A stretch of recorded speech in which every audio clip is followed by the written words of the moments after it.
semuanya. Jemaah sekalian, kita melanjutkan pembahasan kita Syarah Bidayah Al-Hikmah yang juga sudah memasuki bagian-bagian terakhir. Nanti kalau kita selesai ini, kita akan pindah kepada karya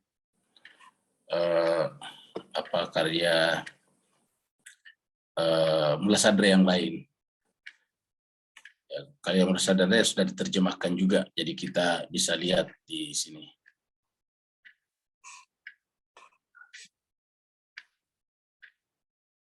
Jemaah sekalian, di sini ada karya yang lain ini. Ya. Jadi ini adalah,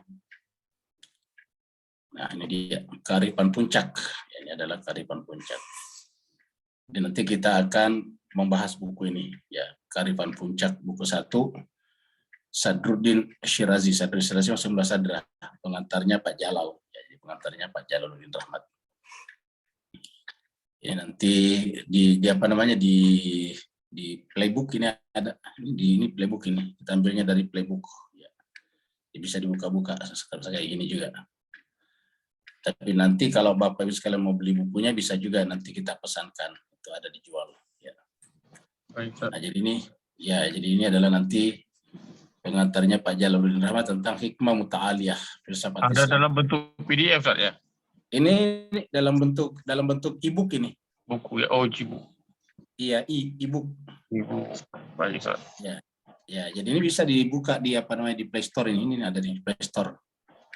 Ya, jadi kita bisa buka di sini. Ini adalah bukunya, tinggal kita pencet ya. Jadi kita masuk di Play Store aja. Jadi sini tadi masuk ini. Playbook ini dia. Ya, playbook. Ya, playbooks. Di handphone ada kok, di tablet ada, semua ada, di Android, pokoknya kalau Android ada. Ini juga di iOS juga ada playbooks. Ya. Kita pencet ini, jadi kita pencet ini, masukkan sini, pencet ini. Ya. Nah, keluar nanti seperti ini. Kita tinggal pencet ini. Nah, jemaah sekalian, kita masuk ke pembahasan kita yang lalu. Pembahasan kita yang lalu adalah sampai di sini. Bagaimana? Sampai di ini, tanggal 17 September. Jadi kita bicara tentang subsistensi. Subsistensi ini perlu dibicarakan pada saat kita berbicara tentang faktualisasi. Jadi faktualisasi. Jadi kita naik ke atas dulu, ya ini dia. Subsistensi wujud. Jadi ada 3 macam subsistensi. Jadi pada saat kita berbicara tentang faktualitas, dikatakan untuk memahami apa itu faktualitas, fact ya, dari kata bahasa Inggris fact ya. Jadi faktualitas ini dari bahasa Inggris fact ya. Fakta ya. Jadi factualization, faktualisasi ya. Membuat dia jadi fakta. Jadi untuk memahami apa itu faktualitas, pertama-tama akan dipaparkan tingkatan-tingkatan subsistensi. Jadi tingkatan-tingkatan subsistensi. Nah, jemaah sekalian berbahagia, kita sudah bahas tentang subsistensi. Jadi ada eksistensi, ada subsistensi. Sub, jadi sub itu atau sub itu, ini menjadi bahasa kita, aslinya dari bahasa Inggris, artinya bagian. Contohnya ordinate, ordination, subordination atau subordinasi. Ya, subordinat. Ya, jadi biasa sistem, subsistem, subsistem. Jadi sistem ada bagian-bagiannya namanya subsistem. Subsistem. Nah, jemaah sekalian, ini adalah pembagian subsistensi. Karena kalau dikatakan eksistensi tidak tepat, karena eksistensi cuma wujud. Jadi bisa dikatakan bahwa ini adalah tingkatan subsistensi. Ya, yang pertama sekali adalah subsistensi wujud. Yang kedua adalah subsistensi kuiditas. Jadi kita sudah sampaikan bahwa di dalam alam realitas itu kan cuma 2, wujud dan kuiditas. Wujud dan kuiditas. Wujud itu bahasa Inggrisnya existence, sedangkan kuiditas ini bahasa Arabnya mahia. Jadi kuiditas, quiddity adalah lawan daripada wujud. Jadi ada wujud, ada kuiditas. Jadi yang kita saksikan setiap hari dengan panca indera kita itu adalah kuiditas. Karena yang kita saksikan adalah seperti pohon, hewan-hewan, bintang-bintang di langit, awan yang bergerak di atas kepala kita, gedung-gedung, matahari, dan sebagainya, itu adalah namanya fluiditas. Nah, sedangkan fluiditas itu bisa muncul, bisa hadir di depan panca indera kita karena dia ada. Nah, pertanyaannya apakah dia mengadakan dirinya? Tentu tidak. Yaitu dia diadakan oleh yang disebut dengan wujud. Dan dengan demikian, yang utama di sana adalah wujud, karena tidak mungkin ada matahari kalau tidak ada wujud yang mewujudkannya, yang mengadakannya. Makanya sebetulnya kata-kata matahari ada itu adalah istilah kita saja. Sebetulnya yang ada itu hanya yang ada. Matahari itu adalah caranya yang ada memperlihatkan dirinya di panca indera kita. Ketika yang ada atau yang maha ada itu memperlihatkan dirinya di panca indera kita, yang kita saksikan itu bukan dia, tetapi fluiditas. Maka fluiditas ini di dalam bahasa agama disebut dengan ayat atau tanda, la ayatin. Ada tanda. Seperti dikatakan penciptaan langit dan bumi, perputaran malam dan siang, itulah ayatin, ada ayat, ada tanda. Atau di ayat lain dikatakan kepunyaan Allah lah timur dan barat, maka kemana saja engkau menghadap, maka yang kamu saksikan adalah wajah Allah. Walillahil masyriqu wal maghrib, fa'ainama tuwallu fathamma wajhullah. Jadi seperti itu. Jadi itu namanya fluiditas. Jadi selain daripada dia, fluiditas namanya. Jadi cuma dua, dia dan selain dia. Dia adalah wujud, selain dia adalah fluiditas. Jadi itu.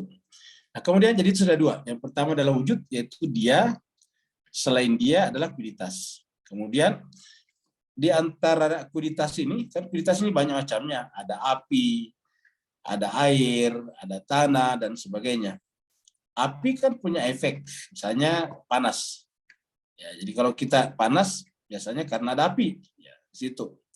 Nah sekarang, tapi siapakah yang menghubungkan antara panas sebagai akibat dan api sebagai sebab? Nah itu tidak kelihatan di luar. Nah nanti maka kemudian yang ketiga dibicarakan, yaitu subsistensi konsep turunan akal. Jadi ini yang kita sekarang bahas. Jadi ini adalah 17 September yang lalu sampai di sini. Jadi kalau kita lihat dulu di sini Pak Bu sekalian ya, kita gambarkan di sini. Ya. Kita bikin gambarnya di sini.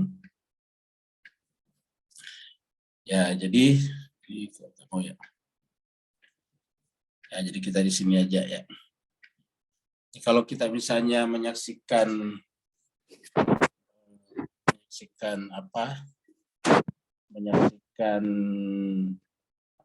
dua hal. Jadi kan di sini ada dua hal. Ya, ada api. Ya, ini adalah api. Ya, api. Kemudian ini ada panas. Ya.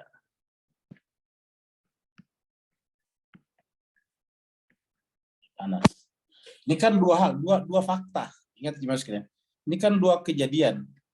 Panas dan api dua hal yang berbeda. Ya, jadi Mas sekalian, panas dan api dua hal yang berbeda. Ya. Panas itu yang kita rasakan, api itu yang menyala-nyala di luar sana. Kan dua hal yang berbeda. Panas ini kan berkaitan dengan rasa kita yang kita rasakan. Api ini adalah yang punya flame, yang punya jilat lidah api di luar sana. Itu namanya api, dan ini panas dua hal yang berbeda. Makanya karena panas ini adalah efek, ini kalau kita membuat gambar api tidak kelihatan tidak terasa panasnya kalau kita bikin gambar. Maksud saya kita bikin di sini gambar seperti ini. Ya. Kita bikin gambar seperti ini. Kita bikin di sini api misalnya. Ya. Nah, kita di sini api. Ya.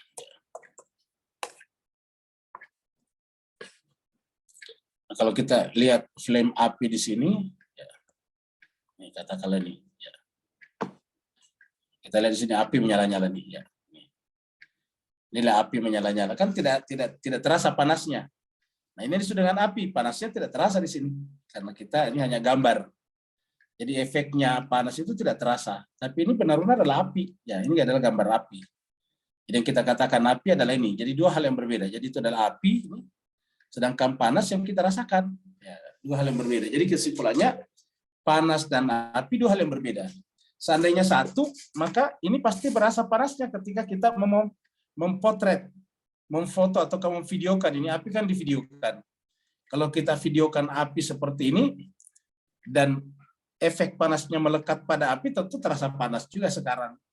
Tapi Bapak Ibu bisa melihat api di layar monitornya, screen-nya, tapi apakah Bapak Ibu merasa panas? Jawabannya tidak. Ya, jawabannya tidak. Aslinya api itu kalau ditiup, mati. Aslinya api kalau ditiup, mati. Coba Bapak Ibu tiup ini yang ada di gambar, apa bisa mati? Gitu. Jawabannya tidak bisa, kamu gitu. Nah, jadi artinya apa? Ada efeknya di sana yang tidak ikut pada saat gambar ini dibuat. Begitu ya, pada saat kita masukkan dalam pikiran kita, ada efeknya, ada apa namanya? Ada dampaknya. Tapi hebatnya efek ini nantinya kita sebut sebagai efek dampak, tapi sekaligus itu nanti disebut dengan akibat. Jadi efek yang kita sebut dalam bahasa Melayu efek, dampak, ya impact. Jadi sebetulnya itu kata-kata efeknya dari kata bahasa Inggris sebetulnya impact-nya sebetulnya. Kalau efek sebetulnya adalah lawannya cause and effect, sebab dan akibat. Nah, jadi jemaah sekalian, kita lihat ini ada api, ya. Kemudian ini ada panasnya. Dua hal yang berbeda. Nah, pertanyaannya dari manakah kita tahu kalau panas itu diakibatkan oleh api? Nah, inilah ini dengan hukum sebab akibat yang kita bicarakan di sini. Ini di mana nanti terletaknya itu hukum sebab akibat? Siapa yang menemukannya? Bukan di luar, tetapi turunan akal. Perhatikan jemaah sekalian, subsistensi konsep turunan akal. Nanti kita bicara tentang iliyah, kausalitas, dan sebagainya. Nah, kita kembali dulu ke sini. Jadi kita lihat subsistensi konsep turunan akal. Tingkatan ketiga dari subsistensi adalah subsistensi konsep turunan akal, karena yang pertama di atas adalah subsistensi wujud, yang kedua adalah subsistensi kuiditas. Nah, sekarang yang ketiga adalah subsistensi konsep turunan akal. Jadi turunan akal. Kenapa turunan akal? Karena akal memahami api, akal memahami panas, lalu kemudian akal membangun hubungan antara panas dan api, lalu kemudian hubungan itu disebut dengan hubungan kausalitas, causality. Ya, seperti itu. Begitu juga misalnya benda-benda jatuh. Ya. Benda-benda jatuh yang kita saksikan kan adalah buah jatuh, pohon kelapa jatuh, ya, apa-apa dari atas jatuh ke bawah. Nah, tetapi yang membangun hubungan antara benda dan jatuh ke bumi adalah akal. Jadi turunan akal namanya. Turunan akal artinya bahwa kepala dulu atau ke akal dulu memahami bahwa benda-benda yang ada di atas kalau lepas dari tempatnya akan jatuh ke bawah, ke bumi. Ingat, selalu jatuhnya ke bumi. Kelapa lepas dari cantolannya jatuh ke bumi. Daun-daun lepas dari tangkainya jatuh.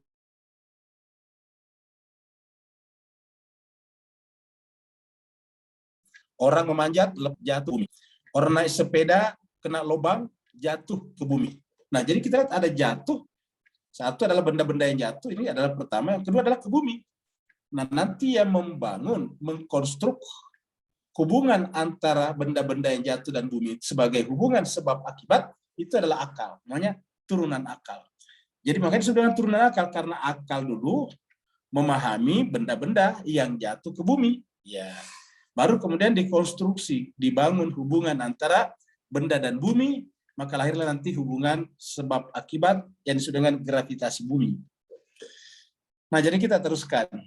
Jadi tingkatan ketiga dari subsistensi adalah subsistensi konsep turunan akal. Seperti kausalitas, causality. Kausalitas ini dari bahasa Inggris causality, bahasa Arabnya al-iliyah. Iliyah. Ingat kata-kata ilah. Ilah itu adalah sebab. Ya, jadi al-iliyah. Ya, jadi al-iliyah itu adalah konsep kausalitas. Yang kedua adalah kontingensi. Ini dari bahasa Inggris ini. Yaitu kemungkinan, al-imkan. Jadi kontingensi itu adalah kemungkinan, ya, semacam probabilitas, probability. Ya, kemudian al-imkan. Ya, bahasa Arabnya al-imkan. Imkan ini menjadi bahasa Melayu mungkin, ya, mungkin. Kemungkinan. Jadi al-imkan ini kan menjadi mungkin, ya. Jadi ada namanya mungkin. Kemudian yang ketiga adalah keniscayaan, mesti, must. Maka kemudian namanya wajib. Nah, makanya nanti kita lihat ada wajibul wujud, ada imkan al-wujud, ya, atau mumkinul wujud. Jadi ada imkan al-wujud dan ada wajib al-wujud, atau biasa disebut dengan mumkinul wujud dan wajibul wujud. Kemudian ada kesatuan, ya, kesatuan di antara tadi, kesatuan antara misalnya sebab dan akibat.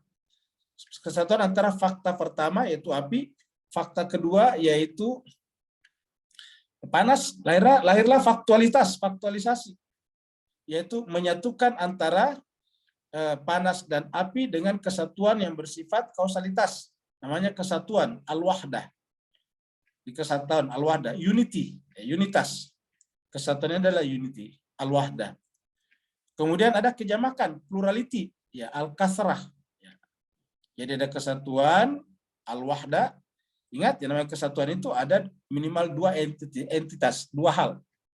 Jadi yang disebut kesatuan itu minimal ada dua hal yang kemudian bersatu, namanya al-wahdah. Kalau cuma satu entitas ya bukan kesatuan, itu cuma satu, namanya one. Itu adalah oneness, bukan unity. Ya. Jadi adalah kesatuan al-wahdah. Kemudian ada lagi kejamakan, yaitu pluralitas, plurality, al-kathrah. Ya. Kemudian ada lagi potensialitas, potentiality, potensi. Namanya bil quwwah. Quwwah itu adalah potensi, kekuatan. Kemudian ada lawannya potensialitas adalah aktualitas, actuality. Yaitu disebut dengan bil fi'il.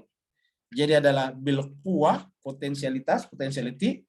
Ada bil fi'il, namanya aktualitas. Ingat, fi'il perbuatan aktual, actual. Ya. Jadi sudah diaktualisasikan. Diaktualisasikan artinya sudah dilaksanakan. Kalau masih perencanaan, namanya potensialitas. Masih dalam bentuk plan, perencanaan, itu namanya adalah potensialitas. Kalau sudah dilaksanakan, materialize, maka namanya aktualitas. Ya, actualization. Nah, jadi jemaah sekalian, ini kata-kata yang ada di dalam pembahasan kita. Pertama adalah ilya, kausalitas. Yang kedua adalah kontingensi, yaitu al-imkan, mungkin. Kemudian adalah kemestian, must, wujud, wajib wujud, atau wujub. Wujub ini dari kata wajib. Ya. Wujub, wajib. Ya. Ingat, beda wujub dengan ujub ya. Kalau ujub itu adalah nggak bagus. Wujub itu adalah riya, ujub, takabur, itu tidak bagus. Tapi itu adalah ujub. Kalau ini wujub. Ya. Kemudian yang keempat, kesatuan, al-wahdah. Ingat kata-kata wahdatul wujud dari sini nih. Wahdatul wujud, kesatuan wujud. Apa itu kesatuan wujud? Kesatuan antara kuiditas dengan wujud. Itu adalah kesatuan wujud. Kenapa? Karena kuiditas tidak pernah bisa berdiri sendiri. Dia selalu bergantung kepada wujud. Jadi wahdah. Kemudian al-kasrah, pluralitas, plurality.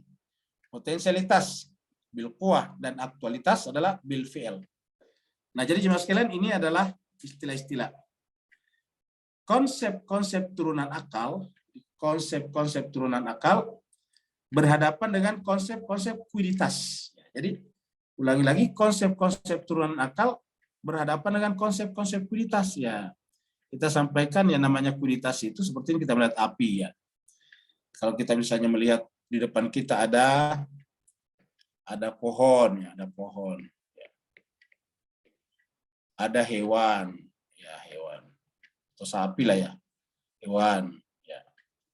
Jadi kita sebut saja, langsung aja, jangan pohon, tetapi langsung pohon mangga ya, pohon mangga. Kemudian apa? Sapi misalnya. Lihat kura-kura, ya, kura-kura. Ya, kura-kura, perahu. Ya, kemudian langit, bintang,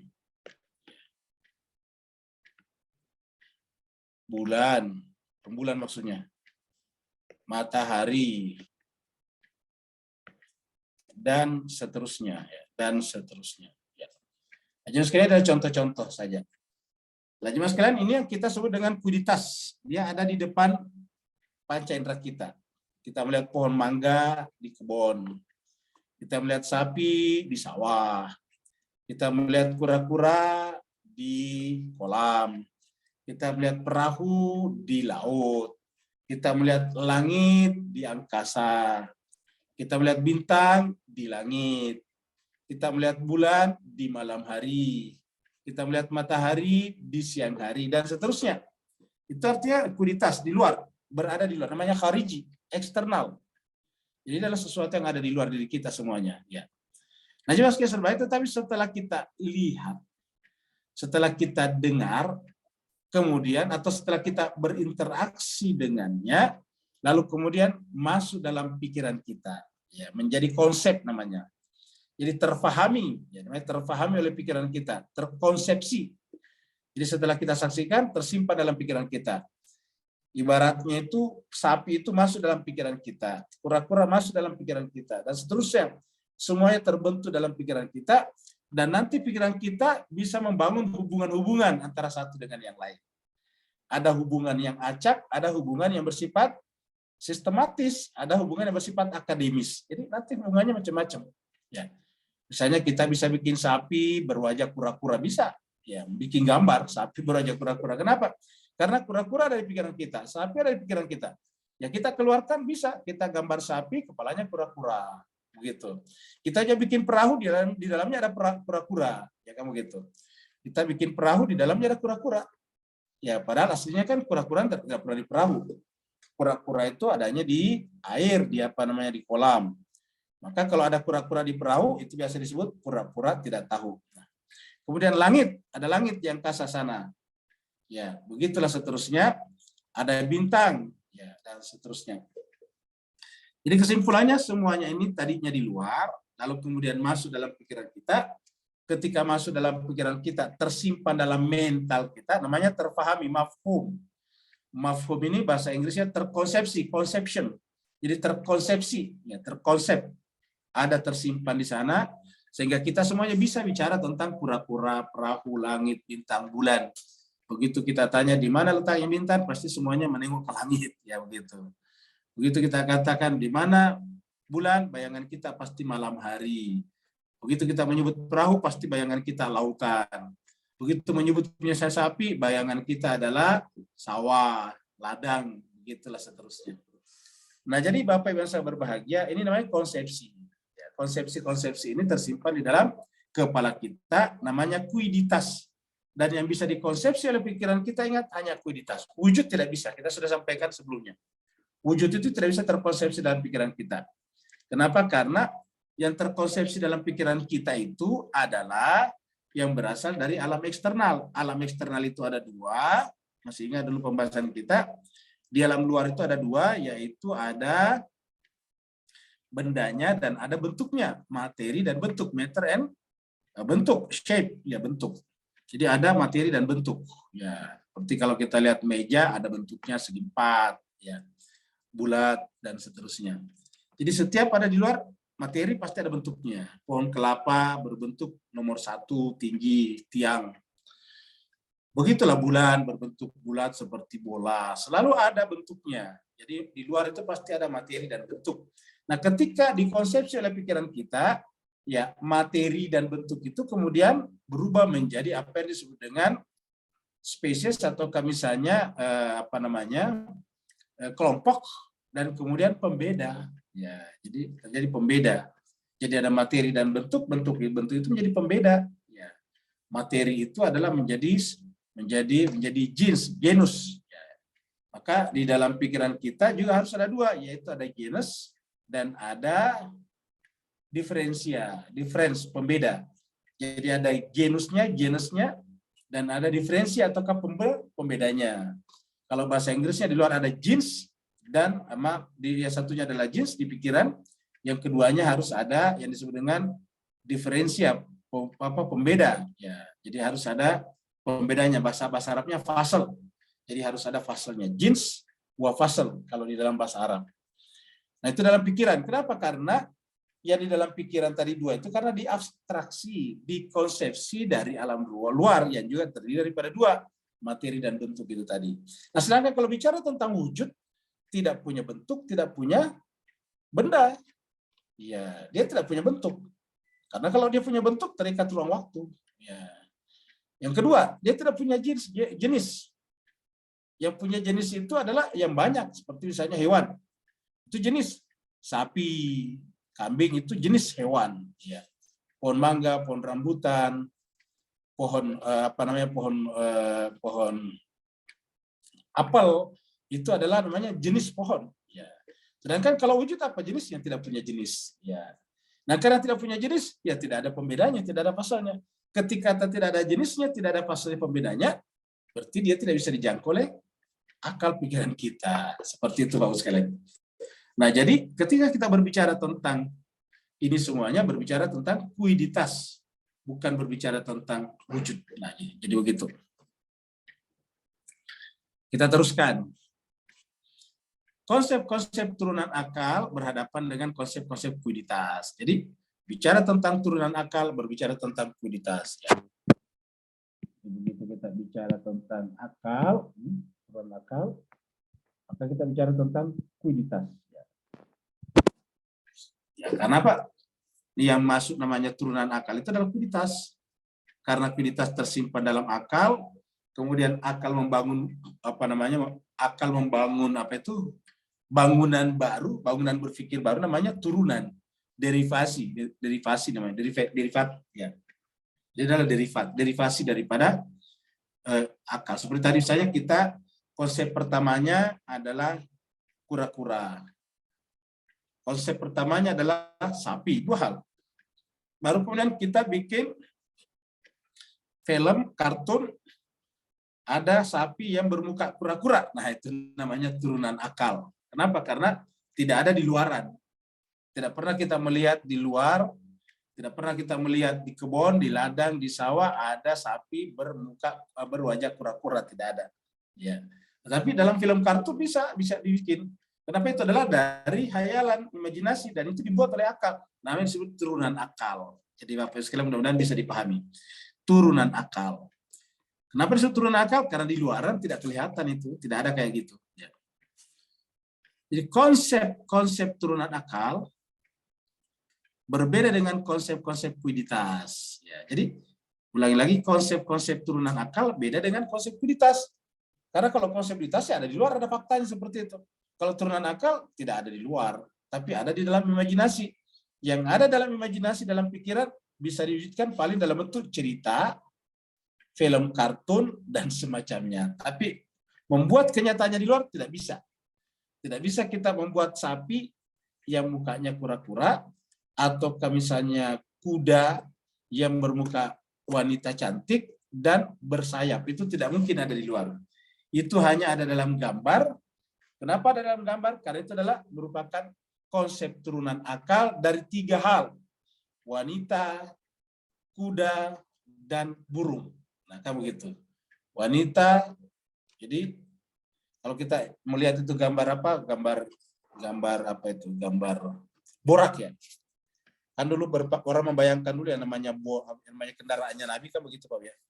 Jadi ini cerita ya.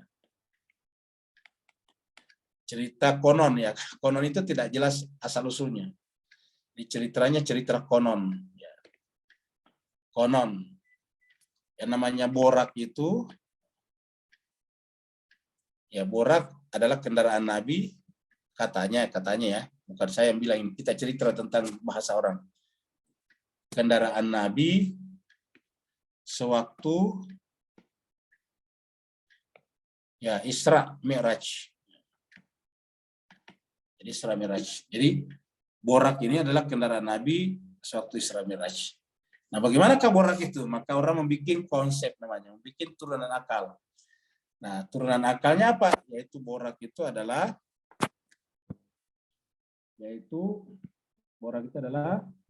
kuda bersayap, berwajah wanita. Itu Bapak sekalian. Nah, jelaskan di sini ada tiga sebetulnya dilihat dari luar: kuda, sayap, dan wanita. Jadi kuda, kata kuda ini dari kuda. Jadi ini adalah kuda. Satu. Yang kedua adalah bersayap, berarti burung. karena burung itu kan bersayap terbang cepat. Ya. Yang ketiga adalah wanita. Ya. Jadi ini di luar. Ini adalah di luar, di alam luar. Alam luar atau alam eksternal, di luar panca indera kita. Yang kita lihat di luar sana, di kebun, di ladang, kuda. Yang kita lihat di angkasa, burung. Yang kita lihat di rumah-rumah kita masing-masing adalah wanita, istri, ibu kita, adik perempuan kita adalah wanita. Nah, jemaah sekalian berbahagia, lalu kemudian ketiga-tiga ini dalam pikiran bisa diramu jadi satu, bisa disambung-sambung, ya, bisa dikonstruksi, bisa dibangun. Jadi ini kemudian bisa dibangun, kan begitu. Ini kuda dibangun dengan burung, dibangun dengan wanita. Apanya burung yang membedakan dengan yang lain? Ya kan sayapnya. Pembeda burung dengan hewan yang lain kan sayapnya, kan begitu jemaah sekalian. Jadi sayapnya. Jadi maka kemudian dibuatlah kuda ada sayapnya biar bayangan orang cepat, kan itu kalau burung cepat. Nah, tapi ini bukan sembarang kuda, kuda yang memiliki kualitas yang tinggi, yang sangat mulia, berwajah wanita, kan begitu yang sekalian. Nah, jadi yang disebut dengan borak yang merupakan kuda bersayap berwajah wanita itu hanya konstruksi akal yang dibuat oleh pelukis, ya, buat oleh pelukis. Apakah itu benar? Nah, kita lihat adakah faktanya di luar, kan begitu. Namanya perlu difaktualisasi. Kalau tidak ada berarti kan tidak benar, itu hanya karangan namanya, karangan akal. Namanya imagination, imajinasi. Bahasa lainnya fiksi, fiction. Jadi yang namanya cerita imajiner, imajinasi namanya fiksi. Ya. Fiksi itu adalah karangan yang tidak ada wujud nyatanya, tidak ada faktanya. Nah, jadi begitulah jemaah sekalian. Jadi kita ulangi lagi di sini bahwa konsep-konsep turunan akal berhadapan dengan konsep-konsep kuiditas. Karena turunan akal itu muncul dari kuiditas. Konsep-konsep turunan akal berbeda dengan konsep-konsep kuiditas. Ya, berbeda. Kenapa? Kalau kuiditas dari luar, ada barangnya di luar. Sapi dalam pikiran kita, di luar ada sapi. Ya, wanita dalam pikiran kita, ada wanita di luar. Burung dalam pikiran kita, ada burung di luar. Tapi kalau kemudian dibikin kuda bersayap, lalu kemudian berkepala wanita, ini tidak ada. Ya, tidak ada di luar. Nah, jadi berbeda antara konsep turunan akal dan konsep kuiditas. Konsep turunan akal itu adalah bisa dibangun secara imajinatif, secara fiksi, secara fiktif. Sedangkan yang namanya di luar kuiditas ya tidak bisa dibuat-buat, tidak bisa dikarang. Harus ada faktanya, harus ada fact-nya di luar sana. Ya. Secara tidak langsung diabstraksi dari realitas-realitas eksternal. Jadi yang namanya kuiditas ini diabstraksi dari realitas-realitas eksternal. Ya. Sedangkan akal, tadi kan ini adalah konsep kuiditas, diabstraksi dari realitas yang ada di luar eksternal. Sedangkan akal mengonstruksi, membangun konsep-konsep tersebut melalui sejenis komparasi dan perbandingan. Ya, tadi, sapi, burung, wanita. Jadi ada tiga, dikomparasi jadi satu, dibangun jadi satu. Jadi sedangkan akal mengonstruksi atau membangun, konstruksi, mengkonstruksi, membangun konsep-konsep tersebut melalui sejenis komparasi. Mengingat sejenis semacam komparasi dan perbandingan. Komparasi adalah comparison, dan perbandingan untuk menceritakan hubungan antara realitas eksternal dan bentuk atau mode keberadaan realitas eksternal itu. Atau konsep-konsep turunan akal akan hadir di alam mental kita melalui suatu proses perbandingan suatu realitas dengan realitas lain. Membandingkan api dengan panas. Ya, jadi membandingkan api dengan panas. Kita sampaikan tadi, api adalah berdiri sendiri. Ya. Ini kalau kita lihat di luar, jemaah sekalian, ya. Api, ya ini adalah sendiri. Ini adalah satu realitas. Kemudian panas. Ini adalah realitas yang lain. Jadi api dan panas dua hal yang berbeda. Ini api, panas, ya panas, dua hal yang berbeda. Nah, tetapi nanti di dalam pikiran kita coba dicari hubungan komparasi, ya, dibikin komparasi, perbandingan. Ya. Bikinlah nanti di sini perbandingan ya, antara ini dengan ini. Ya. disebut dengan komparasi ya. Jadi dibikin komparasi. Komparasi. Comparison ya, komparasi. Ya, kok kalau ada api ada panas ya kan begitu. Kok kalau ada api biasanya ada panas ya. Padahal panasnya kan tidak kelihatan keluar dari api ya. Panas bisa kita rasakan di rumah walaupun tidak ada api kan begitu. Ingat, panas bisa dirasakan ketika kita ada di rumah. Coba Bapak Ibu tutup rumahnya. Tidak ada AC, tidak ada air conditioner, tidak ada juga ventilasi. Ditutup rapat, maka kemudian terasa panas. Gitu. Jadi ada panas di situ terasa. Jadi panas dan api dua hal yang berbeda. Ya. Tetapi kok kenapa kalau ada api selalu ada panas? Nah, kita lihat semakin mendekat kita ke pusat api, semakin panas. Semakin menjauh dari pusat api, semakin tidak panas. Jadi seperti tadi gambarnya di sini. Ya. Kalau kita semakin dekat ke sini, semakin panas, menjauh, semakin kurang panas. Jadi kan sekalian, semakin dekat kita ke sini, semakin panas. Semakin menjauh, semakin kurang panasnya. Sehingga kemudian akal kita membangun hubungan antara panas dan api. Karena semakin dekat ke api kita rasa panas, semakin jauh dari api kita rasa kurang panas, maka bisa disimpulkan bahwa panas itu adalah akibat daripada api. Api adalah sebabnya, cause-nya, sedangkan panas adalah efeknya. Lahirlah hukum kausalitas namanya. Jadi kausalitas itu bukan melalui panca indera, tapi melalui akal pikiran kita setelah membandingkan dua entitas, dua entity. Satu adalah api, yang kedua adalah panas. Ya, seperti itu. Seperti misalnya lampu atau lampu bohlam ya, lampu listrik. Dengan terang, dengan cahaya. Kok bisa? Listriknya dinyalakan ada cahaya, kan begitu. Nanti akan melahirkan hubungan sebab akibat di sana. Begitu juga benda-benda yang jatuh ke bumi, nanti melahirkan, setelah dibikin komparasi perbandingan, akhirnya lahirlah yang disebut dengan hukum sebab akibat. Dengan demikian sebab akibat itu bukan kita lihat dari eksternalnya, tetapi hasil daripada konstruksi akal. Setelah membandingkan, mengkomparasi dua entitas, api dan panas, kemudian benda jatuh dan bumi, kemudian matahari dengan terang, akhirnya kemudian kita bisa lihat semakin mendekat ke bumi benda semakin cepat jatuhnya, semakin mendekat ke matahari semakin terang, maka yang bisa kita simpulkan bahwa matahari adalah sumber terang, sebab terang, terang adalah akibat, matahari adalah cause-nya, kemudian bumi adalah cause-nya, jatuh adalah efeknya, begitu. Api adalah cause-nya, panas adalah efeknya. Jadi hukum kausalitas, cause and effect, ya itu adalah pikiran yang menemukannya, bukan di luar. Nah, mudah-mudahan Bapak sekalian bisa dipahami pembahasan ini. Ya. Supaya kita memahami ya. Mana tadi ini ya.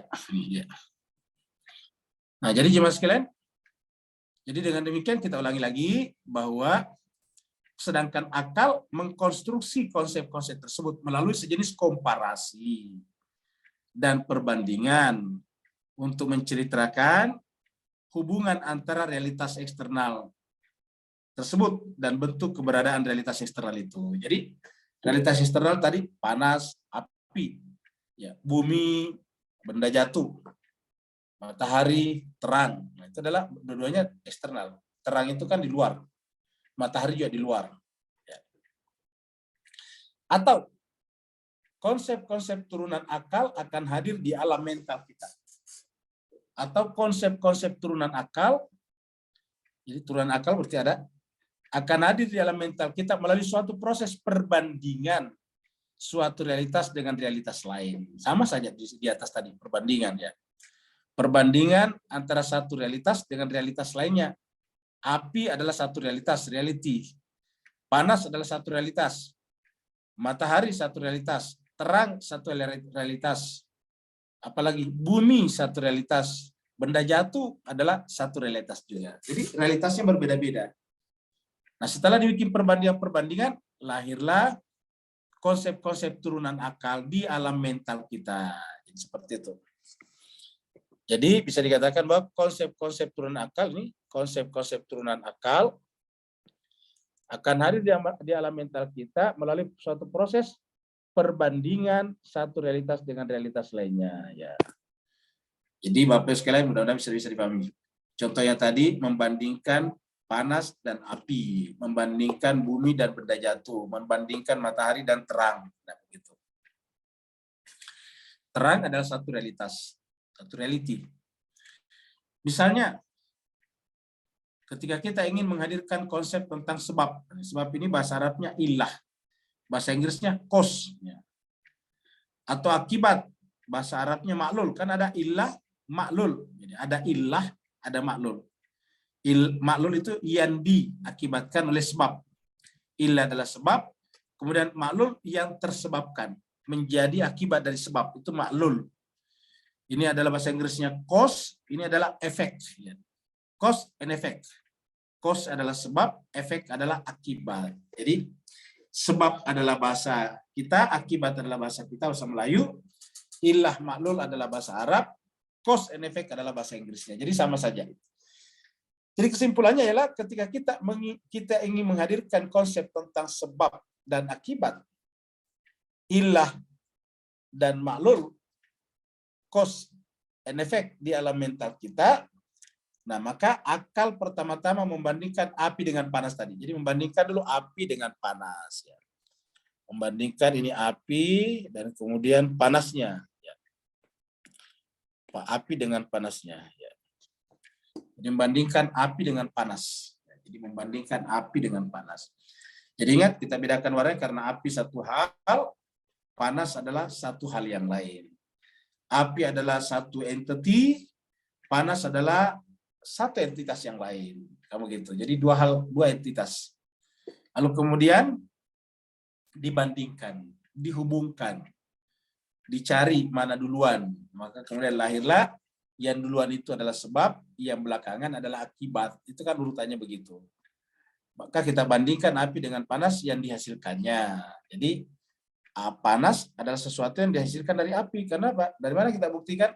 Tadi semakin dekat kita ke api, semakin panas. Semakin jauh kita dari api, semakin kurang panas. Berarti bisa disimpulkan oleh akal bahwa panas itu keluar dari api. Ya, tapi tidak kelihatan nih kalau kita lihat dari jauh. Ya. Api, panas. Akal memahami bahwa panas bergantung pada api. Jadi akal kemudian memahami bahwa kalau begitu, karena tadi semakin dekat ke api semakin panas, semakin jauh dari api semakin kurang panas, jadi terjadi gradasi semakin dekat ke api semakin panas, semakin jauh dari api semakin kurang panas, berarti bisa disimpulkan bahwa ini panas keluar dari api. Kata-kata keluar dari api berarti yang keluar itu adalah efek, tempat keluarnya namanya sebab. Nah, sehingga disebutlah api adalah cause dan panas adalah efek. Api adalah ilah, panasnya adalah maklul. Ya. Akal memahami bahwa panas bergantung pada api dan bersumber dari api tadi. Setelah kita melihat bahwa kita semakin dekat ke api, semakin panas. Ketika itulah akal mengonstruksi. Mengonstruksi artinya membangun, ya, mengkonstruk, construction. Ya.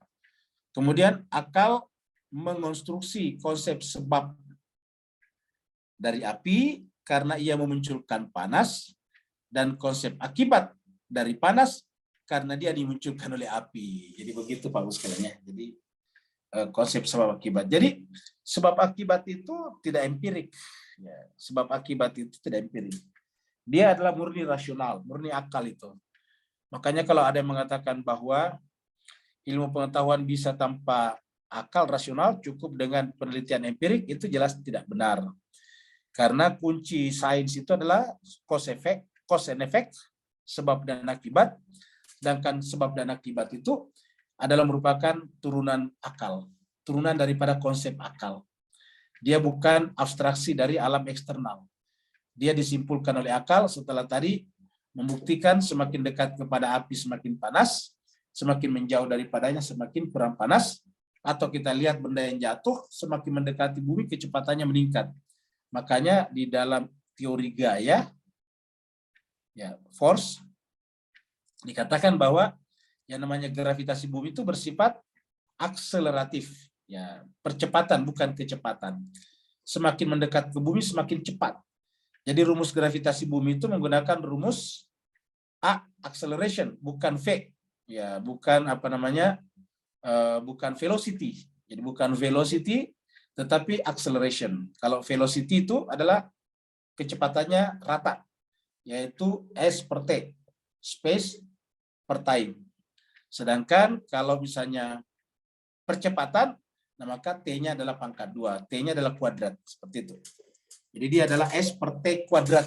Ya, karena kalau kita pelajari dulu Pak Bu sekalian ya. Jadi kalau kita belajar dulu, ya, ini kita lihat.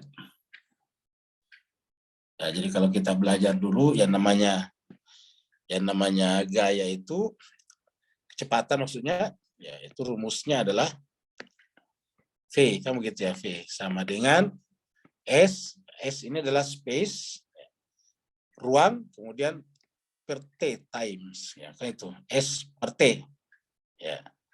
Ini kecepatan yang rata, apa namanya, tidak naik dan tidak turun. Sedangkan kalau dia berubah-ubah kecepatannya, apa namanya, kecepatannya bisa melambat, bisa cepat, namanya percepatan. Jadi dia menggunakan rumus A, ya ini A. Kalau A itu adalah V per T, ya. Jadi V per T, gitu. Nah, sedangkan V tadi ini adalah S per T, kan begitu. Jadi S per T, kan begitu. Jadi T per T, maka menjadilah S per T kuadrat, kan begitu. Jadi T-nya 2 kali apa berkuadrat, makanya semakin lama semakin cepat atau semakin melambat. Jadi namanya percepatan itu bisa semakin melambat, bisa semakin cepat. Nah, ini yang terjadi pada gravitasi. Jadi S per T. Ya, jadi T-nya, ini T-nya time-nya adalah kuadrat. Ya, semakin cepat. Jadi semakin cepat itu namanya T kuadrat. Semakin lambat juga T kuadrat. Artinya berkurang kecepatannya. Terus dan berkurangnya itu adalah semakin lama semakin berkurang. Nah, itu namanya melambat. Seperti kalau kita bawa kereta, mobil. Pada saat kita start itu kan semakin lama semakin cepat itu kendaraan. Dari 0, kemudian dari 5, 10 km per jam, 20 km per jam, 30, langsung kemudian 100 km per jam rata di tol tuh, di highways. Nah, maka rata, setelah itu menjelang sampai turun sedikit-sedikit. Nah, itu di situ ada 2 kecepatan. Yang pertama adalah percepatan lambat kemudian menjadi cepat, kemudian rata V, kemudian turun lagi melambat lagi gitu. Jadi di sana ada 2 gaya percepatan dan gaya kecepatan. Nah, seperti itu. Nah, Jemaah sekalian serbahagia itu dihasilkan oleh apa? Oleh akal pikiran kita. Maka mau tidak mau rumus-rumus atau formula-formula yang ditemukan oleh para ilmuwan itu sebetulnya adalah gerak akal, tetapi turunan daripada akal setelah akal mengabstraksi kejadian-kejadian, realitas-realitas yang ada di alam eksternal. Jadi Bapak Ibu sekalian, lihatlah bagaimana indahnya belajar Islam sebetulnya. Karena membuat kita memahami semuanya. Tidak ada lagi yang bukan Islam. Dulu kan Islam itu cuma berwudu, salat. Nah, dengan melihat ini Jemaah sekalian, semuanya Islam. Kenapa? Karena tidak ada yang tercakup. Seperti dikatakan bahwa ketika kita mengakui Allah itu sebagai Tuhan yang tunggal, esa, berarti semua yang ada adalah turunan daripada Tuhan. Maksudnya semuanya adalah merupakan ciptaannya. Sehingga dikatakan ala kulli syai'in qadir. Dia berkuasa terhadap segala sesuatu. Ketika dikatakan Allah berkuasa atas segala sesuatu, berarti ketika kita belajar ilmu fisika, berarti belajar juga ilmu ketuhanan. Ketika kita belajar ilmu matematik, berarti belajar ilmu ketuhanan juga. Ketika kita belajar ilmu ekonomi, belajar ilmu ketuhanan juga. Hakikatnya seperti itu, Mas. Nah, di sini kita lihat tidak ada lagi dikotomi, tidak ada lagi gap antara ilmu sains dan ilmu agama. Ilmu agama mencakup sains, teknologi, filsafat, dan teologi, luar biasa. Dan kemudian apa itu agama? Kalau dalam pandangan Islam adalah Al-Quran. Maka Al-Quran mencakup segala-galanya, Bapak Ibu Mas sekalian. Maka kalau orang memahami Al-Quran harusnya memahami segala-galanya. Tidak perlu kita jadi ahli fisika, tetapi kita tahu sedikit-sedikit tentang hukum-hukum fisika. Kita tidak perlu jadi guru besar matematik, tapi kalau kita tahu Al-Quran, kita tahu hukum-hukum ataukah kerja-kerja matematik, apa yang dimaksud tadi dengan kuadrat dan sebagainya. Jadi akal memahami bahwa panas bergantung pada api dan bersumber dari api. Jadi akal memahami bahwa panas bergantung pada api dan bersumber pada api. Siapa yang memahaminya? Akal. Ya, jadi kita lihat yang memahaminya adalah akal ini. Ya. Akal yang memahami bahwa panas bergantung pada api dan bersumber dari api. Ya. Bahwa panas itu, ya, panas ini adalah bergantung pada api dan bersumber dari api. Ya. Ketika kita memahami di pikiran kita bahwa panas itu bergantung pada api dan bersumber dari api, maka lahirlah hubungan antara panas dan api, yaitu hubungan cause and effect, hubungan illah wa ma'lul, hubungan sebab dan akibat. Gitu Bapak sekalian. Nah, jadi jemaah sekalian, ketika kita memahami bahwa yang namanya akibat tidak bisa lepas dari sebab, cobalah Bapak sekalian. Selama ada api, bisa nggak hilangkan panas? Jawabannya tidak bisa. Selama ada api, bisa nggak menghilangkan panas? Tidak bisa. Kenapa? Karena akibat selalu bergantung kepada sebab. Ya, akibat melekat. Ya, jadi jemaah sekalian, kita lihat di sini. Ya. Jadi di sini kita lihat bahwa selama ada api di sini, selama ada api, ini api, maka selama itu juga akan ada yang namanya panas. Selama ada api ada panas. Jadi ini kita tarik begini, relasinya begini. Nah, ini. Ya. Jadi api melahirkan panas, bukan panas melahirkan api. Jadi artinya apa? Selama ada api pasti ada panas. Ulangi lagi. Selama ada api itu ada panas. Dan ini adalah cause, ya. Ini adalah efek, ya. Ya. Ini adalah sebab, ini adalah akibat. Ini adalah illah, ini adalah ma'lul. Ya, bahasa Arabnya. Nah, jemaah sekalian, kita kembali lagi ke sini. Jadi, selama ada api, selama ada panas, pasti ada api. Kenapa? Karena panas tadi adalah akibat dari api. Ya, jadi selama ada panas, pasti ada api. Kenapa? Karena akibat tidak bisa berdiri sendiri. Ulangi, akibat tidak bisa berdiri sendiri, selalu harus bergantung kepada sebabnya. Nah, Bapak Ibu sekalian, kalau kita mendekati Tuhan dengan pendekatan sebab akibat, seluruh selain Tuhan itu adalah akibatnya, dan dia adalah sebab. Pertanyaannya, bisakah selain Tuhan berdiri sendiri? Berdasarkan pernyataan ini, tidak bisa. Nah, coba lihat jemaah sekalian. Jadi tidak akan pernah bisa makhluk berdiri sendiri. Karena makhluk adalah efek dan khalik adalah cause. Makhluk adalah akibat dan khalik adalah sebab. Makhluk adalah ma'lul dan khalik adalah al-illahnya, ilahnya. Dan tidak pernah bisa tadi akibat atau efek berdiri sendiri. Panas tidak bisa berdiri sendiri, maka selalu harus ada api di sana.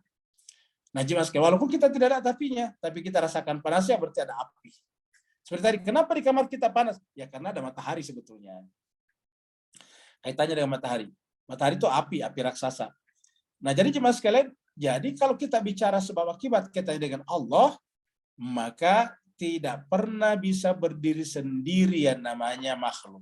Ya, semuanya bergantung kepada Khalik. Khalik itu kalau dikasih nama, dia disebut dengan Huwallah. Dia adalah Allah dan dia adalah tunggal ahad. Maka segala sesuatu selain dia yang bersifat plural itu bergantung kepada dia yang tunggal. Allahu samad. Qul huwallahu ahad, Allahu samad. Katakanlah dia Allah itu adalah tunggal satu, Allahu samad, semuanya tempatnya bergantung adalah Allah. Kenapa? Karena Allah adalah merupakan sebab dan selain daripada dia adalah efek akibat. Jemaah sekalian berbahagia, kalau tadi kita lihat ini api, semakin dekat ke api semakin panas. Semakin jauh dari api semakin kurang panasnya. Ulangi lagi, semakin dekat ke api semakin panas. Semakin jauh dari api semakin kurang panas. Begitu ya kalau kita lihat cahaya. Ya, ini kita ganti dengan cahaya di sini. Kita ganti dengan cahaya. Kemudian di sini kita sampingnya adalah terang. Di sini ada terang. Ya. Maka ini juga hubungannya juga seperti ini. Hubungannya adalah seperti ini. Ini dari sini ke sini. Ya. Ini cahaya kita sebut sebagai, ya. Ini cahaya kita sebut sebagai cos. Ini adalah cos. Ya. Sebab. Dan di sini adalah efek. Ya. Ini adalah akibat. Ya. Atau ini adalah ilah, ini maklulnya. Jadi ini adalah maklulnya. Nah, jelas berbahagia, dan ini terang tidak bisa berdiri sendiri.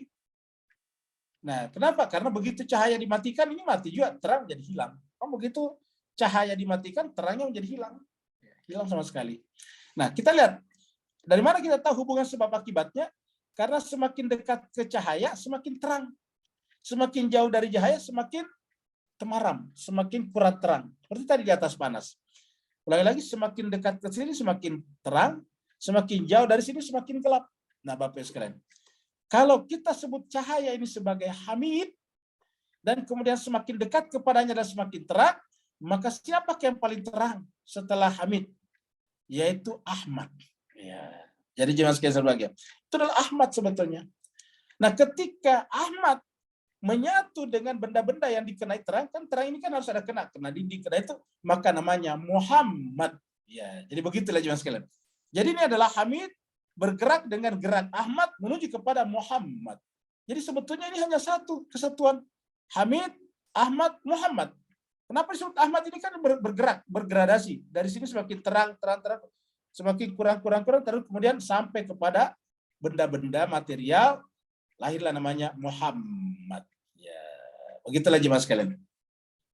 Jadi adalah cause and effect-nya. Nah, jadi akal memahami bahwa panas bergantung pada api dan bersumber dari api. Ketika itulah akal mengonstruksi. Ya, jadi setelah kita menyaksikan ini, akal membangun, mengkonstruksi,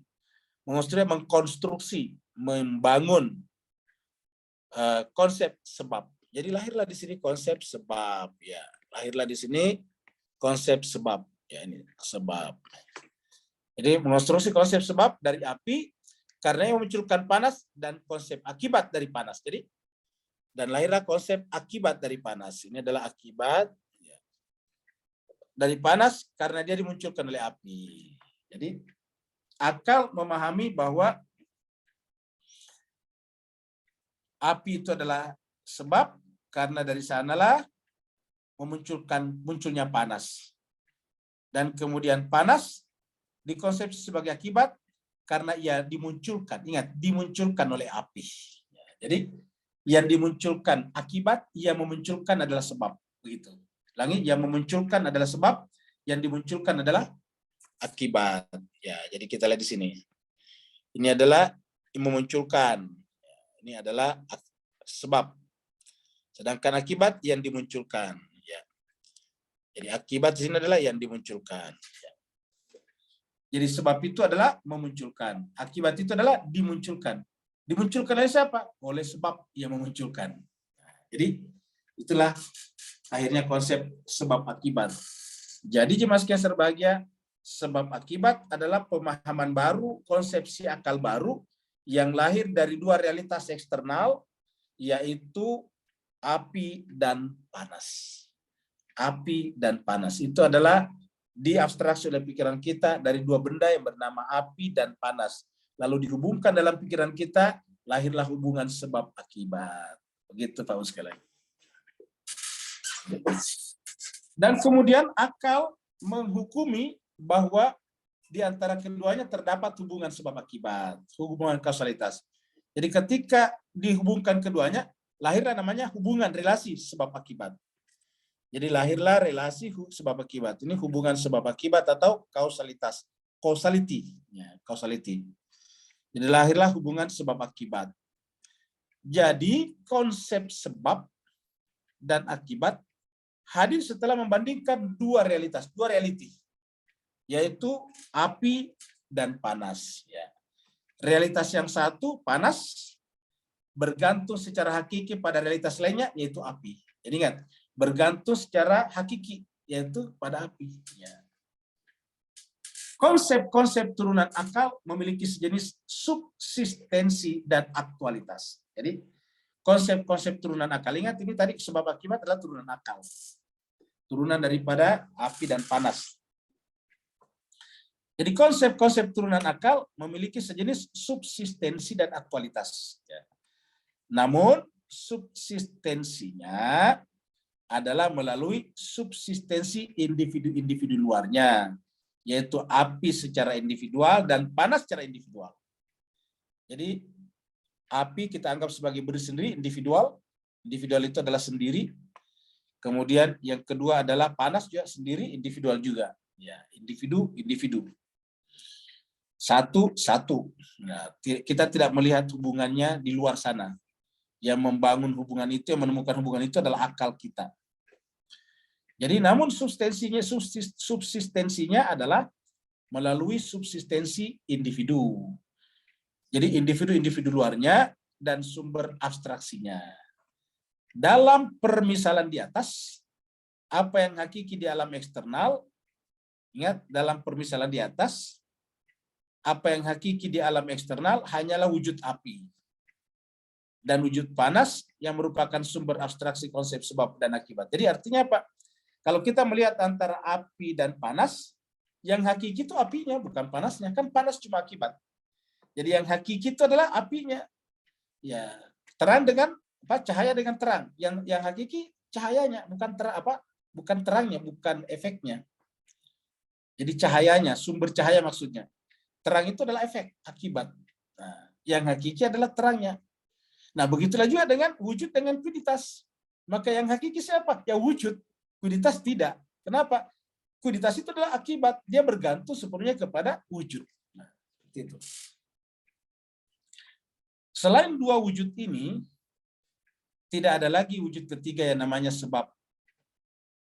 Dan wujud keempat yang namanya akibat. Tidak ada lagi. Jadi artinya apa, jemaah sekalian? Cuma dua saja. Artinya tidak ada lagi sebab berikutnya. Ya, namun akal memformulasi dan mengonstruksi sejenis subsistensi untuk konsep sebab dan konsep akibat. Ya. Jadi di luar itu hanya ada dua, yaitu api dan panas.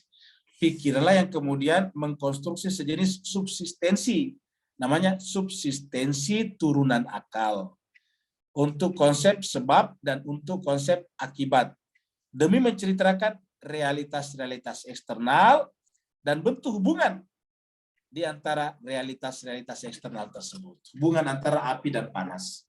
Ya. Jadi ingat, kalau di luar itu kita tidak bisa tahu. Maksudnya di luar yang kita rasakan ya panas, yang kita lihat api. Karena api itu kan kita lihat, panasnya kita rasakan. Makanya jemaah sekalian, karena hewan-hewan tidak punya akal, ya tidak bisa membangun turunan-turunan konsep-konsep turunan seperti itu, karena dia sendiri tidak punya akal.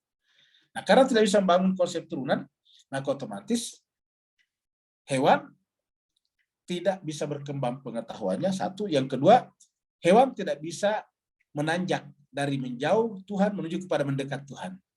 Kalau kita dengan ilmu tadi mendekatkan kita kepada Tuhan, kenapa? Karena tadi kita lihat dalam eksternal api, kita lihat dalam eksternal panas, kan itu di luar, itu adalah alam materi.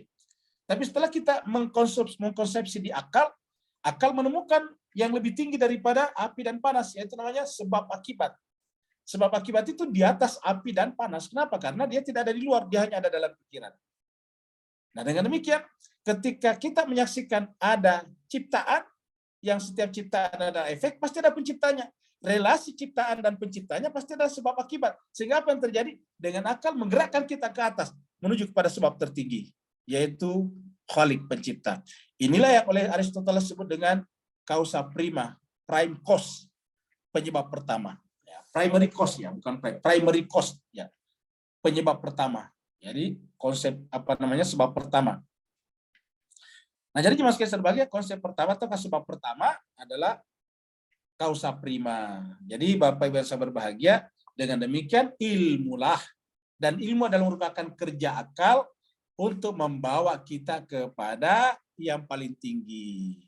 Maka jemaah sekalian berbahagia, gerakan kita ke atas itu ke Tuhan, ke sempurna, berbanding lurus dengan ma'rifat kita kepada Allah. Jadi kalau kita lihat di sini, Bapak sekalian ya, ini jiwa manusia. Ya, kita lihat ini adalah ada gambar di sini.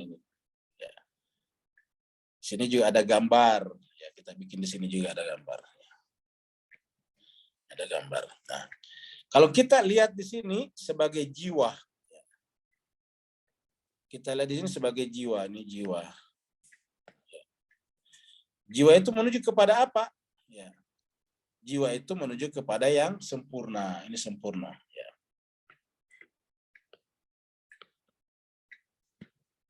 Jiwa itu kan pengen menuju kepada sempurna, selalu ingin lebih baik, lebih baik, lebih baik, sempurna. Nah, kemudian di sini ada apa? Ada ma'rifat. Pengetahuan, ma'rifat. Kita sebut ini ma'rifat. Ya. Ma'rifah. Ya. Kemana ma'rifah ini? Kepada Tuhan. Kan begitu. Pada Allah. Ya. Menujunya kepada Allah di sini. Nah, jadi jemaah sekalian. Jadi ini, coba kita lihat. Gerakan ke atas ini adalah gerakan yang selalu relevan. Apa itu? Selalu sejajar. Selalu sejajar. Jadi artinya, jiwa tidak mungkin bergerak ke atas menuju kepada sempurna kalau ini tidak bergerak ke atas. Karena ini selalu bersamaan. Jadi kalau kita bikin garisnya seperti ini. Ya. Jadi garisnya itu seperti ini, Bapak sekalian. Jadi kalau kita naik di sini, ini. Ya. Jadi kalau kita naik di sini, ini nih. Ya, ini. Naik di sini, ini. Ya. Kita naik di sini, ini naik di sini nih, ya. Maka otomatis naik di sini nih, ya naik di sini, ya gitu. Maka akan ada hubungan di sini nih, ya. Selalu sama. Ya. Kalau dia naik lagi di sini, naik lagi di sini ke atas, nah di sini, dia akan naik di sini juga. Maka selalu ada garis di sini, selalu sama. Nah begitulah seterusnya. Ya, ketika kita naik di sini, dia naik di sini juga, naik. Ya selalu begini. Sampai di atas jemaah sekalian, ya sampai di sini juga naik di sini. Sini naik, di sini naik. Ini yang pertama nih, gerakannya pertama nih. Nah kalau sampai di atas sini sempurna. Jadi kalau sampai di atas sini, ini sampai di atas sini, dia akan di atas sini juga ini sempurna. Nah gitu. Nah jadi kalau misalnya kita kasih nilai-nilai di sini 10, 30, 60, 70, 100 katakanlah begitu sempurna. Maka sama dengan di sini. Jadi kalau kita kasih apa namanya Bapak Ibu sekalian, kalau kita kasih di sana misalnya di sini adalah 10, warnanya kurang bagus ya. Ini kita kasih gambar lain aja. Nah, katakanlah misalnya kita kasih di sini warna 10, 30, kemudian sini 50, ini 70, ini 100. Maka sama juga di sini nih. Ini 10, 30, 50, 70, 100 ya. 100 itu sempurna. Jadi selalu sama di sini nilainya ke atas. Nah, jadi Allah adalah sempurna. Jadi jiwa kita ke atas kalau ini bergerak. Dan ini adalah urutannya adalah di sini dulu. Urutannya harus dimulai dari sini. Ini adalah yang pertama, ini yang kedua. Jadi harus dari sini baru ke sini. Ya, jadi ma'rifah akan pengaruhi jiwa. Makanya Nabi katakan awaludin ma'rifatullah. Ini kalau kita gambar dengan bentuk lain, ini bisa dalam bentuk piramida. Ini bisa, ini kan sama nih. Ya. Sempurna Allah. Berarti kan Allah mah sempurna. Jadi kalau kita tarik ke atas, bisa begini Pak Bu sekalian. Bisa berbentuk seperti ini. Kita tarik ini ke atas, menjadi konvergen di sini. Ya. Kita bisa tarik ke atas ini. Ya, ini. Nah, kita bisa tarik ke atas ini. Ya. Kemudian ini. Jadi menjadi segitiga kayak gini. Ya, sama saja. Jadi yang namanya Allah itu, yang namanya Allah adalah Sang Maha Sempurna kan begitu. Ya. Nah, jadi kalau kita ingin sampai ke atas yang sempurna, ya ini harus gerakannya dari ma'rifah naik ke atas. Ya. Jadi ma'rifat meningkat, jiwa meningkat. Jadi tidak akan pernah jiwa meningkat, percaya kalau tidak berma'rifat. Ma'rifat kepada siapa? Kepada Allah. Di Tadabbur kita sudah jelaskan bahwa kenapa nabi-nabi itu sempurna, karena ma'rifatnya kepada Allah sempurna. Maka Al-Quran itu mengajarkan apa? Ma'rifat kepada Allah. Jadi inti daripada Al-Quran adalah ma'rifat kepada Allah. Karena kita tidak bisa mengenal dia, kalau bukan dia, Allah memperkenalkan dirinya sendiri. Ya, kita tidak mengenal seseorang kalau bukan orang itu memperkenalkan dirinya. Ya. Kita hanya melihat orang dari zahirnya kalau orang itu tidak memperkenalkan dirinya. Kita mengenal misalnya Pak Saban, orang Singapura, warga negara Singapura, postur tubuhnya agak tinggi kan begitu. Sampai di situ saja.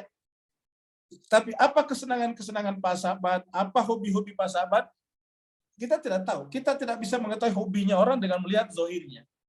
Kita tahu hobinya, makanannya disenanginya, cita-citanya apabila dia memperkenalkan dirinya kepada kita. Apatah lagi Allah Subhanahu wa taala, maka Allah memperkenalkan dirinya kepada kita melalui Al-Qur'an supaya menjadi ke atas. Jadi Allah di sini ya, jadi kita kumpulkan dulu di sini ya. Jadi jemaah sekalian, kita satukan dulu di sini. Ini harus menyatu di sini. Nah, Tuhan itu menurunkan Al-Quran kepada kita. Ya, Tuhan itu menurunkan Al-Quran kepada kita. Jadi di sini. Ini ke bawah nih. Ya, nih. Kasih titik karena kita tidak lihat sampai di sini nih. Ya, sampai di sini. Nah, jadi Al-Quran turun ke sini, kitab suci. Jadi ini adalah wahyu. Ini adalah Al-Quran. Jadi Al-Quran. Nah, jadi Al-Quran turun kepada kita untuk membimbing kita ke atas, untuk menarik kita ke atas lagi, untuk balik ke atas ini, bergerak ke atas ya. Untuk bergerak ke atas, mulai dari sini dan di sini ya. Sini ma'rifatnya adalah Al-Quran. Jadi kita lihat sini ya. Bapak Ibu sekalian kita perhatikan ini ya.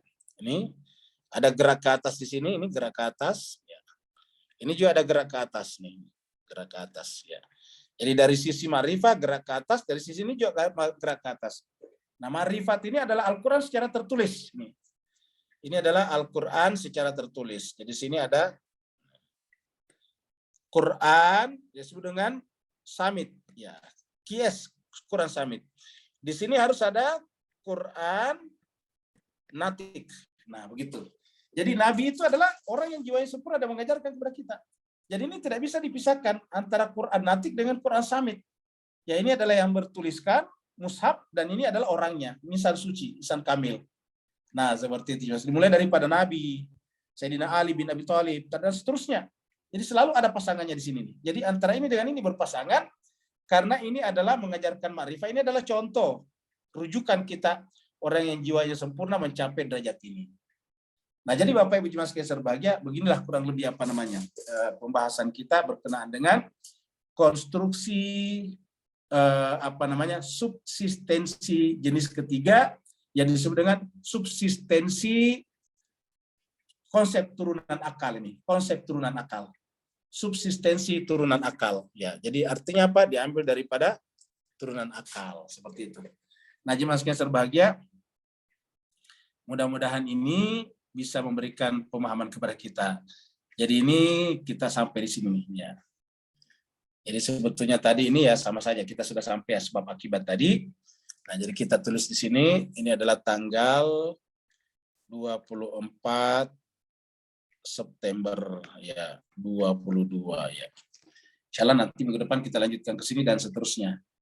Masih berkaitan dengan konsep-konsep konsep substitusi turunan akal. Nanti kita masuk di sini. Ini pembahasan berikutnya sampai di sini. Ini ya.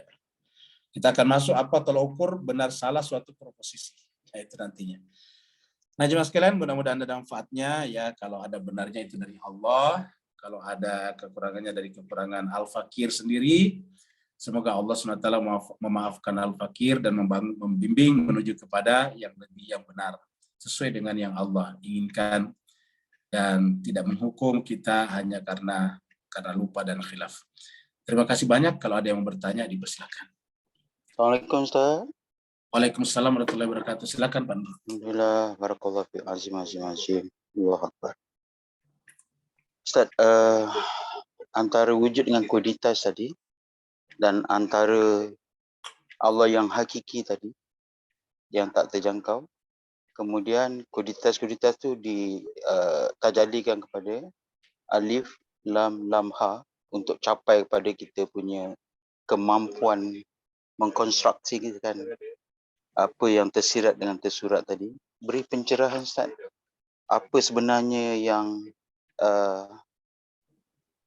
realitas setiap huruf-huruf dalam alif, lam, dan ha. Barakallahu fiik. Afwan Ustaz. Baik, terima kasih banyak. Jelas kayak sebagai, jadi tadi kita sampaikan ini kata-kata Allah ini kan dari agama kita ya. Kalau menggunakan bahasa filsafat tadi, itu kan filsafat murni akal ya. Maka dia menggunakan kata wujud di sini. Jadi di sini menggunakan kata wujud ya. Jadi namanya wujud. Jadi kalau di bahasa lainnya adalah ini wujud ya. Jadi wujud. Nah, semua yang di bawah sini namanya kualitas. Jadi wujud yang di bawah adalah kualitas. Ini kan ke bawah banyak nih jamak. Jadi ini adalah banyak jamak. Ini menuju kepada yang tunggal. Yang tunggal ini adalah wujud. Yang di bawah ini kan lebar nih. Sepanjang bentangan ini ada entitas-entitas yang banyak. Seluas bentangan ini seluas itu juga. Wasi'a kursiyu ya. Alam semesta ini adalah seluas kursinya ya, seperti dalam surat atau ayatul kursi itu. Jadi dia banyak tapi menuju kepada yang satu. Ini adalah wahdatul wujud. Ini wujud wahda dari yang banyak menuju kepada yang satu. Wahda itu menuju kepada yang satu. Wahdatul wujud menuju kepada wujud yang tunggal. Itu namanya wahdatul wujud. Nah, kalau sempurna ini saya kira bahasa akal. Sempurna itu adalah bisa dipahami bahwa semua orang pengen sempurna. Mau paling kaya, mau paling pintar, mau paling terampil, semua orang. Itulah sebabnya ada pertandingan sepak bola, supaya kita mencari yang paling hebat. Pertandingan apa saja, pasti ada untuk mencari yang paling sempurna. Itu adalah merupakan fitrah manusia. Nah, jemaah sekalian berbahagia, lalu kemudian agama perkenalkan kita bahwa wujud itulah satu-satunya yang pantas disembah. Ya, wujud itulah yang pantas disembah. Nah, jemaah sekalian berbahagia, lalu kemudian disebutlah dengan bahasa satu-satunya yang pantas disembah namanya Allah. Jadi satu-satunya yang pantas disembah namanya Allah ini. Ya. Jadi satu-satunya yang pantas disembah adalah Allah. Ya, ini adalah dikatakan tadi Pak Nur adalah alif lam ha. Jadi ini adalah alif lam ha. Ya. Jadi ini adalah alif ya, alif. Kemudian ini adalah lam. Ini adalah lam. Ya, ini adalah lam. Ini adalah lam. Kemudian ini lagi lam lagi. Ini lam lagi di sini. Ya, lam lagi. Jadi alif lam baru terakhir adalah ha. Ya. Ini adalah ha besar ya. Jadi alif lam ha. Jadi Allah. Jadi begitu cuma sekali. Jadi kita lihat sini Allah. Jadi Allah. Jadi ada dua lamnya. Lam dari kata alim lam ma'rifah, kemudian Allah dari kata ilah, lalu kemudian ha. Ya, jadi pertanyaan tadi adalah apa makna daripada ini? Allah, alif lam ha ini. Nah, jemaah sekalian berbahagia, untuk memahaminya jemaah sekalian berbahagia, kita bahas dulu secara bahasa, baru secara hakiki. Ya, kenapa ha? Ya. Alif lam ha. Ingat jemaah sekalian, ha itu dalam bahasa Arab ada dua macam. Ada hak tipis, ada hak besar. Jadi ada hak. Jadi kita sampaikan dalam bahasa Arab, ini bahasa Arab. Ya, bahasa Arab. Ha itu dua macam. Ada ha, ini kita tulis dengan huruf begini, dan ada hak kecil begini. Ya. Ha ini adalah, ini tulisannya adalah begini, sedangkan yang ini adalah begini. Ya, gitu. Jadi ini adalah hak kecil, ini adalah hak besar. Ya. Ha, jadi kalau disebut ini ha terbuka, tenggorokannya harus terbuka. Ha. Kalau di sini kan tenggorokannya tercekik, ha, kamu gitu. Jadi ha, ini keluarnya makhrajnya di hidung. Kalau ini makhrajnya di tenggorokan, ha. Kalau ini ha. Nah, kita bicarakan dulu sedikit itu. Nah, baru kita kembali ke sini. Jadi bahwa Allah ini adalah dari secara bahasa dulu. Dari alaha, ya, dari kata alaha. Ini alaha, ini alaha. Allah ini artinya menyembah.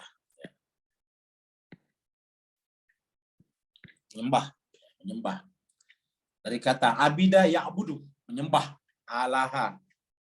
Dari kata alaha, lahirlah bentuk maf'ulnya namanya ilahun. Sama tulisannya. Ya. Ilahun. Ya. Lamnya di sini pakai mat. Ilahun. Ya. Alaha lahirlah kata ilahun. Sama dengan kata kataba. Ini kita tulis ini kataba. Ya.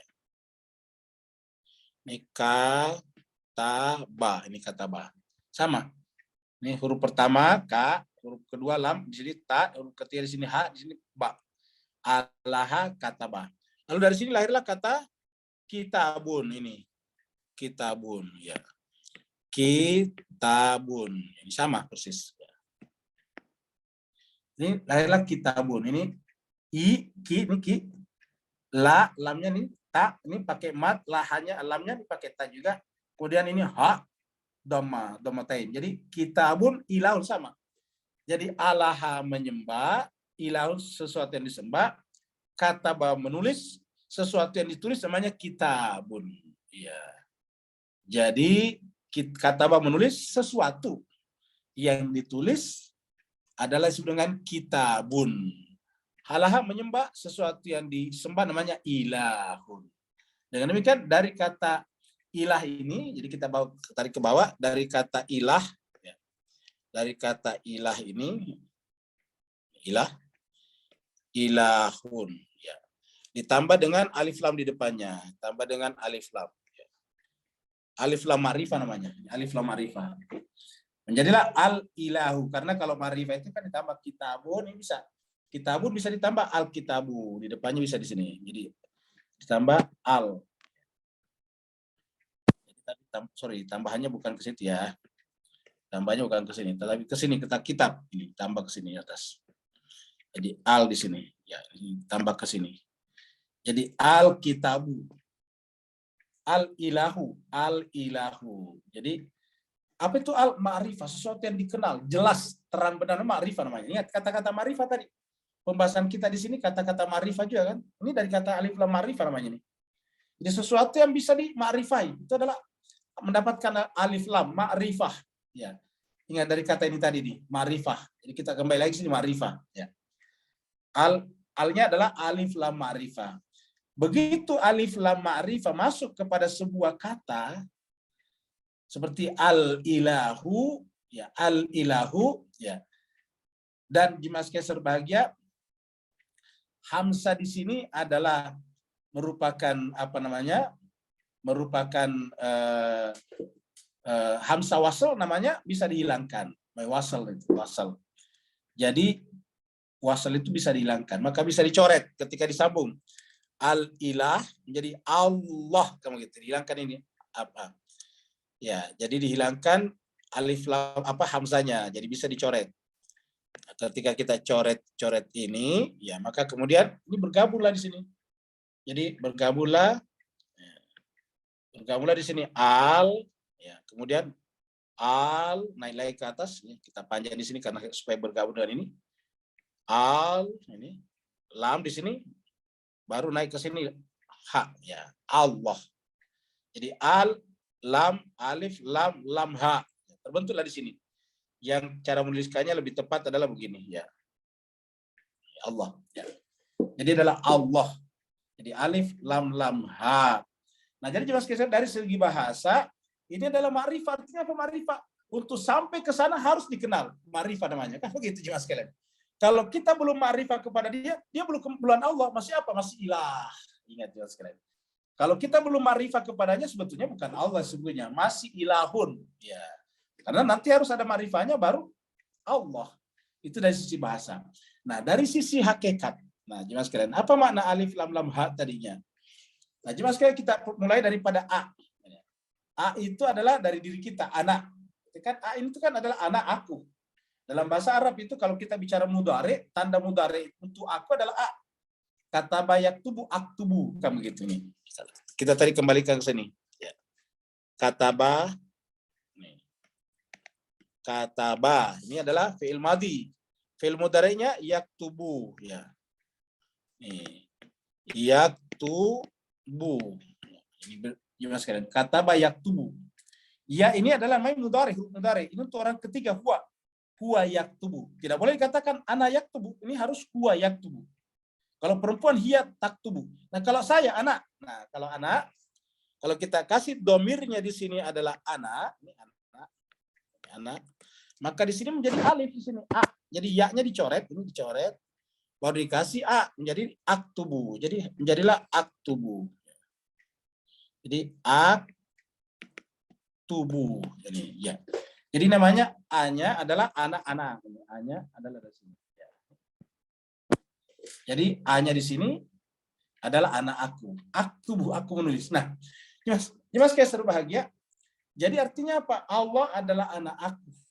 Ya, dari start dari aku. Jadi startnya dari aku. Ya, kok kenapa dari aku? Ingat, man arafa nafs. Itu apa siapa nafs? Aku. Man arafa nafsa, faqad arafa rabbah. Man arafa nafsa, faqad arafa rabbah. Jadi siapa yang mengenal nafsu, dia akan mengenal Tuhannya. Jadi A ini adalah perjalanan lam menuju kepada hak. Apa itu hak? Hak terbuka, hak tidak ada batas, no limit. Ya, Tuhan itu adalah tak terbatas. Dia wujud yang tidak dibatasi oleh apapun juga. Kalau kuditas dibatasi oleh sesamanya kuditas. Tapi karena wujud tunggal tidak ada yang bisa membatasinya. Ketika tidak ada batasinya kita sama bertanya, coba lihat, coba Bapak sekalian menyebutkan semuanya pasti terbuka tenggorokannya. Satu-satunya huruf yang kalau kita ucapkan tidak ada batasnya adalah huruf ini, ya. Kalau tadi tercekik, ada batasnya. Leher dicekik sedikit, Ya, kalau kita menyebut misalnya fa itu harus tertutup. Itu adalah fa lahir di bibir, fa. Ya, itu fa. Ta itu lahir antara gigi dengan bibir, itu tertutup. Ya, sya itu tertutup. Sa itu tertutup. Tapi kalau itu terbuka. Jadi Bapak sekalian, jadi gerak dari yang terbatas aku menuju kepada yang tidak terbatas. Ya. Allah. Jadi gerakan Allah itu adalah gerakan marifat dari kita yang terbatas menuju kepada yang tidak terbatas, dari kita yang fana menuju kepada yang tidak fana. Jadi Allah itu adalah gerak dari yang fana menuju kepada yang baqa. Ada lagi yang lain? Silakan Pak.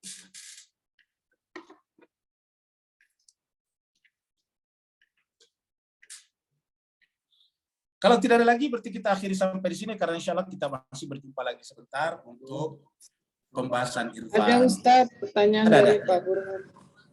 Silakan Pak Bos sekalian. Oh, ini dari Pak Burhan ya.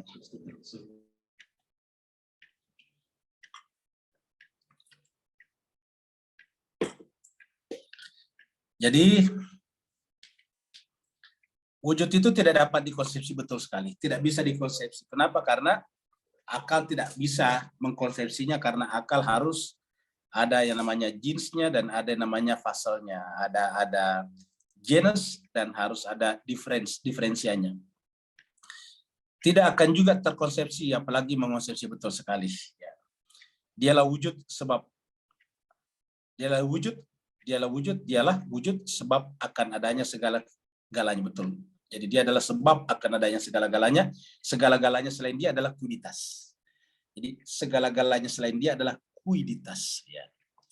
Wujud tidak punya sandaran dan selainnya. Betul sekali, kita sudah bahas sebelumnya. Dan wujud itu tidak punya selainnya. Wujud itu tidak bisa digandakan. Wujud itu bukan bagian dari yang lain. Wujud juga tidak mempunyai bagian-bagian. Kita sudah bahas. Jadi api dan panas saling berhubungan dan begitulah kita, kuiditas tidak pernah terpisahkan dengan wujud, betul sekali, sudah benar ini. Bahasa ringkasnya adalah Tuhan dan makhluk itu satu, benar sekali. Wahdatul wujud. Ya, saya kira sudah benar, betul. Jadi yang dipahami oleh Pak Burhan dengan pembahasan kita sudah 100% benar. Jadi 100/100 benarnya. Terima kasih. Bapak sekalian, mohon maaf atas segala kekurangan. Semoga kita senantiasa terbimbing oleh Allah SWT untuk memahami dia dan memahami hubungannya dia dengan makhluknya, sehingga kita benar-benar merasakan bahwa kita ini tidak punya apa-apa. Yang ada hanya dia saja. Walafuminkum, wassalamualaikum warahmatullahi ta'ala wabarakatuh. Terima kasih Ustaz. Terima kasih Ustaz. Ya, sama-sama Pak. Assalamualaikum warahmatullahi wabarakatuh. Terima kasih Bu Dokter.